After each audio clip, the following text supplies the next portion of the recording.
साथियों, आप सभी का इस प्लेटफॉर्म पर स्वागत है। यहाँ पर हम लोग राम शरण शर्मा जी की पुस्तक है प्रारंभिक भारत का परिचय। यह आपकी एंशिएंट हिस्ट्री से संबंधित महत्वपूर्ण पुस्तक है। जो लोग यूपीएससी या स्टेट पीसीएस की तैयारी कर रहे हैं उनको इस पुस्तक का महत्व पता होगा। ये जो है आपका एक तरीके से प्राचीन भारत को लेकर के एक आपका कॉन्सेप्ट बनाने में मददगार साबित होती है पुस्तक। तो इस पुस्तक में आपके कुल 33 चैप्टर हैं। इन चैप्टरों को हम लोग एक एक करके यहाँ पर देखेंगे और यह पूरी पुस्तक को ऑडियो फॉर्म में करने का मेरा प्रयास है। तो आज के दिन हम लोग इसका जो पहला अध्याय है जिसका नाम है प्राचीन भारतीय इतिहास का महत्व, इस चैप्टर को हम लोग यहाँ पर देखेंगे। तो इसको हम लोग प्रारंभ करते हैं। तो चैप्टर का नाम है प्राचीन भारतीय इतिहास का महत्व। तो यहाँ पर जो है यदि देखें तो प्राचीन भारत के इतिहास का अध्ययन जो है वो कई दृष्टियों से महत्वपूर्ण है। इससे हमें जानकारी मिलती है कि मानव समुदायों ने हमारे देश में प्राचीन संस्कृतियों का विकास कब, कहाँ और कैसे किया। यह बतलाता है कि उन्होंने कृषि की शुरुआत कैसे की, जिससे कि मानव जीवन सुरक्षित और सुस्थिर हुआ। इससे ज्ञात होता है कि प्राचीन भारत के निवासियों ने किस तरह प्राकृतिक संपदाओं की खोज की और उनका उपयोग किया तथा किस प्रकार उन्होंने अपनी जीविका के साधन जुटाए। हम यह भी जान पाते हैं कि उन्होंने खेती, कताई, बुनाई, धातुकर्म आदि की शुरुआत कैसे की, कैसे जंगलों की सफाई की और कैसे ग्रामों, नगरों तथा अंततः राज्यों की स्थापना की। कोई समुदाय तब तक सभ्य नहीं समझा जाता जब तक कि वह लिखना ना जानता हो। आज भारत में जो विभिन्न प्रकार की लिपियां प्रचलित हैं, उन सबका विकास प्राचीन लिपियों से हुआ है। हमारी आज की भाषा का भी वही हाल है। हमारी वर्तमान भाषाओं की जड़ें अतीत में हैं और वे कई युगों में विकसित हुई हैं। अब थोड़ा सा अनेकता में एकता का जो महत्व है उसको यहाँ समझते हैं। तो प्राचीन भारत का इतिहास बड़ा रोचक है क्योंकि भारत जो है अनेकानेक मानव प्रजातियों का संगम रहा है। प्राक आर्य, हिंद आर्य, यूनानी, शक, हूण और तुर्क आदि अनेक प्रजातियों ने भारत को अपना घर बनाया। प्रत्येक प्रजाति ने भारतीय सामाजिक व्यवस्था, शिल्पकला, वास्तुकला और साहित्य के विकास में यथाशक्ति अपना अपना योगदान दिया है। ये सभी समुदाय और इनके सारे सांस्कृतिक वैशिष्ट्य इस तरह मिल गए कि आज उनमें से किसी को हम उनके मूल रूप में साफ साफ पहचान भी नहीं सकते हैं। प्राचीन भारतीय संस्कृति की विलक्षणता यह रही है कि इसमें उत्तर और दक्षिण के तथा पूर्व और पश्चिम के सांस्कृतिक उपादान समेकित हो गए हैं। मतलब ये आपस में मिल गए हैं। आर्य सांस्कृतिक उपादान उत्तर के वैदिक और संस्कृत मूलक संस्कृत के अंग हैं, तो प्राक आर्य जातीय उपादान दक्षिण की द्रविड़ और तमिल संस्कृत से आए हैं। लेकिन द्रविड़, मुंडा और अनेक संस्कृतेतर भाषाओं के बहुत सारे शब्द उन वैदिक ग्रंथों में भी पाए जाते हैं जिनका काल जो है वो 1500 से लेके 500 ईसा पूर्व के बीच बताया जाता है। ये शब्द प्रायद्वीपीय एवं वैदिकेतर भारत से संबंध, विचारों, संस्थाओं, उत्पादनों और निवासों के घोतक हैं। इसी प्रकार पाली और संस्कृत के बहुत शब्द जो गंगा के मैदानों में विकसित विचारों और संस्थाओं के घोतक हैं, वे लगभग 300 ईसा पूर्व से लेकर के 600 ईस्वी तक के संगम नाम से प्रसिद्ध प्राचीनतम तमिल ग्रंथों में मिलते हैं। इसमें भारत के पूर्वांचल ने भी, जहां प्राक आर्य जातियां बसी हुई हैं, अपना योगदान किया है। यहाँ के लोग मुंडा या कोल भाषाएं बोलते थे या बोलते हैं। भाषा वैज्ञानिकों ने यह सिद्ध किया है कि हिंद आर्य भाषाओं में फाहा, नौका, खंती, जिसे खंती को डिगिंग स्टिक भी कहते हैं, तो खंती आदि के सूचक बहुत शब्द मिलते हैं। वे मुंडा भाषाओं से लिए गए हैं। यद्यपि छोटा नागपुर के पठार में बहुत से मुंडा परिसर हैं, फिर भी मुंडा संस्कृत का पुरावशेष उतना नहीं है जितना द्रविड़ संस्कृत का है। द्रविड़ भाषा के भी अनेक शब्द हिंद आर्य भाषाओं में पाए जाते हैं। ऐसा माना जाता है कि वैदिक भाषा में जो ध्वन्यात्मक और शब्दात्मक परिवर्तन लक्षित होते हैं, उनकी व्याख्या मुंडा प्रभाव के आधार पर जितनी की जा सकती है उतनी ही द्रविड़ प्रभाव के आधार पर। भारत प्राचीन काल से विविध धर्मों का प्रांगण रहा है। प्राचीन भारत में हिंदू, जैन और बौद्ध धर्मों का उदय हुआ, परंतु इन सभी धर्मों और संस्कृतियों का पारस्परिक सम्मिश्रण और प्रतिप्रभाव इस प्रकार हुआ कि लोग भले ही भिन्न भिन्न भाषाएं बोलते हैं, भिन्न भिन्न धर्मों को मानते हैं और भिन्न भिन्न सामाजिक रीति रिवाज पर चलते हों, पर सारे देश में सभी की एक सामान्य जीवन पद्धति है। हमारे देश में विविधताओं के बावजूद भीतर से गहरी एकता झलकती है। प्राचीन भारत के लोग एकता के लिए प्रयत्नशील रहे हैं। उन्होंने इस विशाल उपमहाद्वीप को एक अखंड देश समझा। सारे देश को भरत नामक एक प्राचीन वंश के नाम पर भारतवर्ष अर्थात भरतों का देश नाम दिया गया और इसके निवासियों को भरत की संतान या भरत संतति कहा गया। हमारे प्राचीन कवियों, दार्शनिकों और शास्त्रकारों ने इस देश को अखंड इकाई के रूप में देखा। हिमालय से समुद्र तक फैली इस भूमि की उन्होंने सार्वभौम अर्थात सकल देशव्यापी राजा के द्वारा शासित क्षेत्र के रूप में कल्पना की है। हिमालय से कन्याकुमारी तक, पूर्व में ब्रह्मपुत्र की घाटी से पश्चिम में सिंधु पार तक अपना राज्य फैलाने वाले राजाओं का व्यापक रूप से यशोगान किया गया है।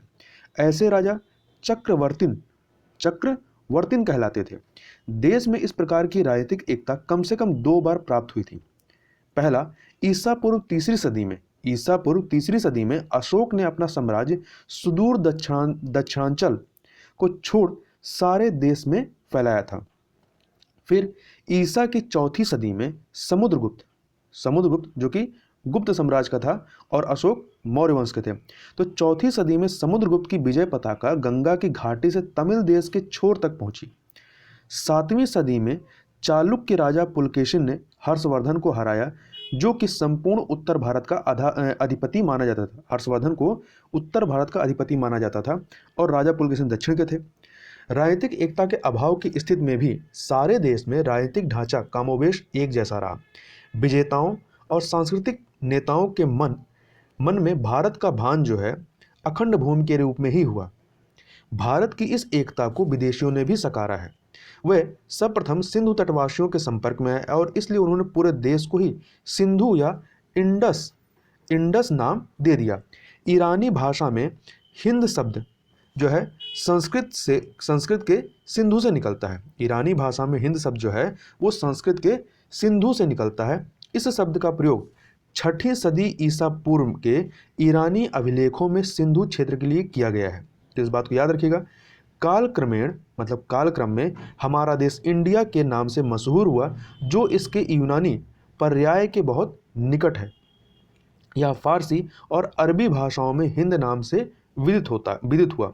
हिंदुस्तान शब्द पहल तीसरी सदी में ईरान के सासानी शासकों के अभिलेखों में मिलता है। तो यह फैक्ट याद रखिएगा कि हिंदुस्तान शब्द सबसे पहले कहाँ इसको किन अभिलेखों में मिलता है, तो सबसे पहले तीसरी सदी में ईरान के सासानी शासकों के अभिलेखों में मिलता है। इसका प्रयोग भी सिंधु क्षेत्र के लिए हुआ था। देश में भाषात्मक और सांस्कृतिक एकता स्थापित करने के लिए निरंतर प्रयास होते रहे हैं। ईसा पूर्व तीसरी सदी में प्राकृत जो है ये देश भर की संपर्क भाषा का काम करती थी। तो याद रखिएगा कौन सी भाषा? प्राकृत भाषा। सारे देश के प्रमुख भागों में अशोक के शिलालेख जो हैं वो प्राकृत भाषा और ब्राह्मी लिपि में लिखे गए थे। बाद में प्राकृत का स्थान संस्कृत ने ले लिया और देश के कोने कोने में राजभाषा के रूप में यह संस्कृत प्रचलित हुई। यह सिलसिला ईसा की चौथी सदी में आकर गुप्त काल में और भी मजबूत हुआ। यद्यपि गुप्त काल के बाद देश अनेक छोटे छोटे राज्यों में बंट गया, फिर भी राजकीय दस्तावेज संस्कृत में ही लिखे जाते रहे। यह भी उल्लेखनीय है कि प्राचीन महाकाव्य रामायण और महाभारत तमिलों के प्रदेशों में भी वैसे ही आह्लाद और भक्तिभाव से पढ़े जाते थे जैसे काशी और तक्षशिला की पंडित मंडलियों में। इन दोनों महाकाव्यों की रचना मूलतः संस्कृत में हुई थी। बाद में इन्हें विभिन्न स्थानीय भाषाओं में भी प्रस्तुत किया गया, परंतु भारत के सांस्कृतिक मूल्य और चिंतन चाहे जिस किसी भी रूप में प्रस्तुत किया जाए, उनका सारतत्व तो सारे देश में एक सा रहा है। भारतीय इतिहास की यह विशेषता है कि यहाँ एक विचित्र प्रकार की सामाजिक व्यवस्था उदित हुई है। उत्तर भारत में वर्ण व्यवस्था या जाति प्रथा का जन्म हुआ, जो सारे देश में व्याप्त हो गए। प्राचीन काल में जो लोग बाहर से आए थे वे भी किसी न किसी वर्ण या जाति में मिल गए। वर्ण व्यवस्था ने ईसाइयों और मुसलमानों को भी प्रभावित किया। धर्म परिवर्तन करने वाले लोग किसी न किसी जाति के थे और वे हिंदू धर्म को छोड़कर नए धर्म में दीक्षित हो जाने पर भी वे पूर्ववत चलते रहे। अब बात कर लेते हैं वर्तमान में अतीत की प्रासंगिकता के बारे में। तो आधुनिक काल में हम जिन समस्याओं का सामना कर रहे हैं उनके संदर्भ में भारत के अतीत का अध्ययन का विशेष महत्व है। कुछ लोग प्राचीन संस्कृति और सभ्यता को फिर से लौटाना चाहते हैं और भारत के उज्जवल अतीत का गुणगान करते नहीं अघाते हैं। उन्हें कला कौशल की प्राचीन वस्तुओं के संरक्षण की उतनी चिंता नहीं है। वास्तव में वे समाज और संस्कृति का पुराना प्रतिमान स्थापित करना चाहते हैं। ऐसी स्थिति में अतीत को ठीक से समझना निहायत जरूरी है।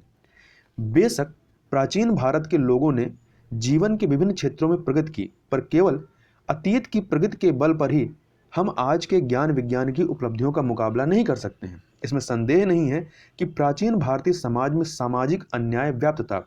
निचले वर्णों, विशेषतः शूद्रों और चंडालों पर जिस तरह से अपात्रताएं थोप दी गई थीं, वह आज के विचार में बड़ा ही खेदजनक है। अगर पुरानी जीवन पद्धति में परिवर्तन न लाया जाए तो स्वभावतः वह सारी विषमताएं फिर सर उठाएंगी ही। भारत में सभ्यता के विकास की धारा इन सामाजिक भेदभावों की वृद्धि के साथ साथ बही है। प्रकृति मूलक और मानव मूलक कठिनाइयों पर विजय पाने में हमारे पूर्वजों को जो सफलता मिली है उससे हमें भविष्य के लिए प्रेरणा मिलती है, पर अतीत को पुनः लौटाने का अर्थ होगा उन सामाजिक विषमताओं को कायम रखना जिनके कारण हमारा देश चिरकाल से दुर्दशाग्रस्त रहा है। इसीलिए सही ढंग से अतीत का मर्म समझना आवश्यक है। प्राचीन, मध्य और उत्तर काल की बहुत सी रूढ़ियां वर्तमान काल में भी हमारा पीछा करती आई हैं। पुराने लोकाचार, मान्यताएं, सामाजिक रीति रिवाज और धार्मिक कर्मकांड विधियां लोगों के मन में इतनी गहराई तक पहुंची हुई हैं कि इनसे छुटकारा पाना आसान नहीं है। दुर्भाग्यवश ये पुराने दुराग्रह व्यक्ति और राष्ट्र दुराग्रह जो है ये व्यक्ति और राष्ट्र दोनों के विकास को रोकते हैं। इस तरह की बातों को उपनिवेशी परिस्थिति में जानबूझकर बढ़ावा दिया जाता रहा। जब उपनिवेश काल था भारत में तो उस समय इसको जानबूझकर बढ़ावा दिया जाता रहा। जब तक समाज से अतीत के ऐसे दुराग्रहों को दूर नहीं कर देंगे तब तक भारत तीव्र गति से आगे नहीं बढ़ सकेगा। जातिवाद और संप्रदायवाद देश की एकता कायम रखने और उसे प्रकृति के रास्ते पर आगे ले जाने में बाधक बने हुए हैं। जाति प्रथा और पूर्वाग्रह पढ़े लिखे लोगों के मन में भी शारीरिक श्रम की प्रतिष्ठा को घुसने नहीं देती और सामान्य हित में एकताबद्ध नहीं होने देती। महिलाओं को नागरिक अधिकार भले ही मिल गए हों, लेकिन समाज में युगों से दबी रहने के कारण वे अपनी भूमिका निभाने में समर्थ नहीं हुई हैं। निम्न वर्ण के लोगों का भी यही हाल है।